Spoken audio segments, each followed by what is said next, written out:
Bonjour, donc on se retrouve pour une petite vidéo sur ce que j'utilise pour mes confitures. C'est l'agar-agar. Donc moi j'utilise ça depuis peu de temps, je ne connaissais pas, c'est pour ça que je vais partager ça avec vous. Comme mes confitures, je les fais avec des fruits mûrs et je mets beaucoup moins de sucre que les confitures industrielles. C'est trop liquide, donc je me sers d'agar-agar qui est 8 à 10 fois plus gélifiant que la gélatine.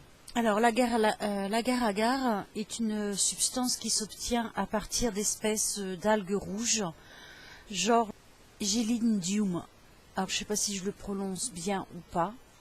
Voilà, c'est une algue rouge. Donc ce gélifiant, il fut probablement découvert au XVIe siècle au Japon et il était utilisé comme gélifiant alimentaire car il est inodore.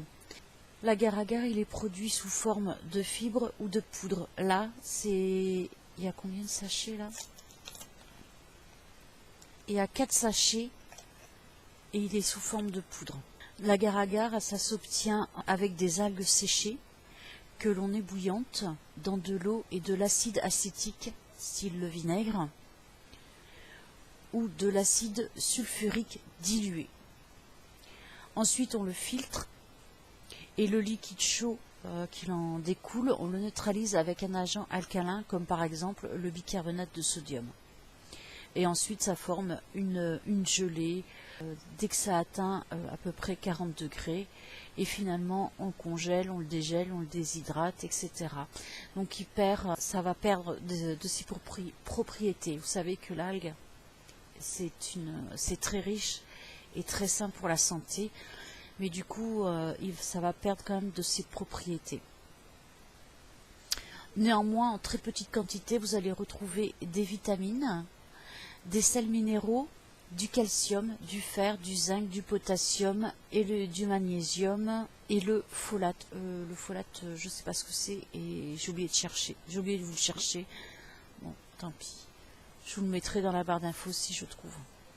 Alors l'agar-agar, comme il contient une substance semblable à du gel, ça stimule les intestins, c'est ce qui fait diminuer la constipation. Et à haute dose, il peut être laxatif. Alors il n'y a pas trop de contre-indications. Chez la femme enceinte, il n'y a pas eu assez d'études, donc du coup, c'est pas recommandé, comme on ne connaît pas les effets. On peut être allergique à l'agar-agar, puisque c'est une algue, donc voilà, les personnes qui sont allergiques aux algues ne peuvent pas consommer d'agar-agar, ou les personnes ayant souffert d'obstruction intestinale doivent éviter de consommer l'agar-agar.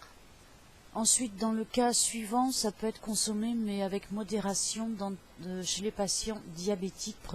Donc chez les patients aussi ayant un taux élevé de cholestérol et chez les patients prenant déjà des laxatifs. Ça risque d'augmenter l'effet du laxatif. L'agar-agar, si vous voulez, c'est une source riche en fibres qui va stimuler le transit intestinal, donc il peut réduire l'absorption de certains médicaments et de compléments alimentaires. Voilà, si c'est pris simultanément. Après, si c'est pas pris simultanément, c'est bon. Plus ou moins, c'est recommandé, mais là aussi, les effets sont très faibles pour des régimes. En complément de régime, peut être pas mal, mais les effets sont très faibles. Les effets aussi pour améliorer le diabète ou la jaunisse, c'est aussi très faible. Il y a une étude qui a été menée pour le diabète sur 76 adultes souffrant du diabète de type 2. Donc une intolérance au glucose, indique que l'agar-agar, 180 grammes par jour pendant un mois, a un effet bénéfique, mais très modeste. Là aussi, c'est pas probant. Ensuite, pour la jaunisse,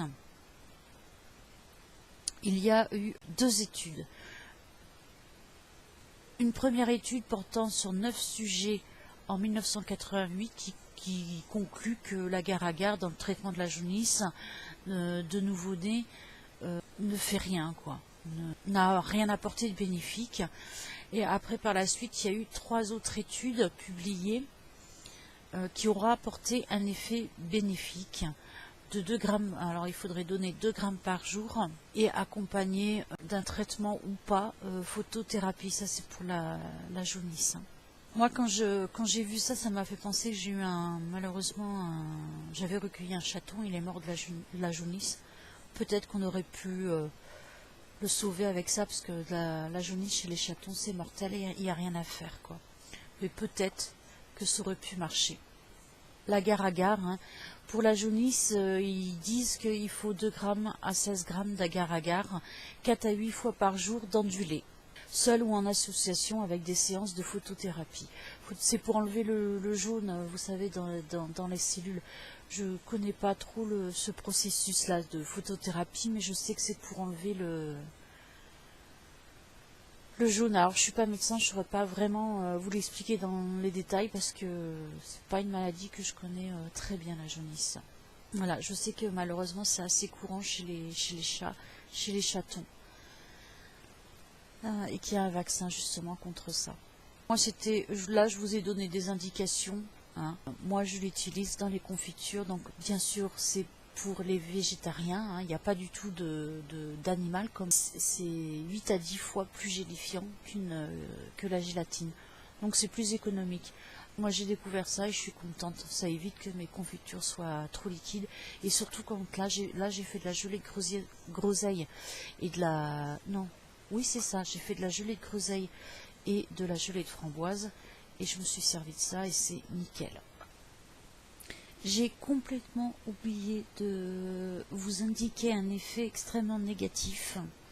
C'est sur les médicaments style antinéoplasiques. Ce sont des médicaments anticancéreux. L'agar-agar peut bloquer les propriétés de ces médicaments-là. Voilà, important. Et bon, cette étude a été faite que chez les animaux. C'est pour ça qu'ils en ont déduit, parce que chez les animaux, ça a accéléré des tumeurs. Ça a stimulé le développement de tumeurs. Donc ils en ont déduit, pas forcément, hein, que ça bloquait les antinéoplasiques. Voilà. Sur ce, j'ai vraiment fini ma vidéo. Je vous dis à bientôt.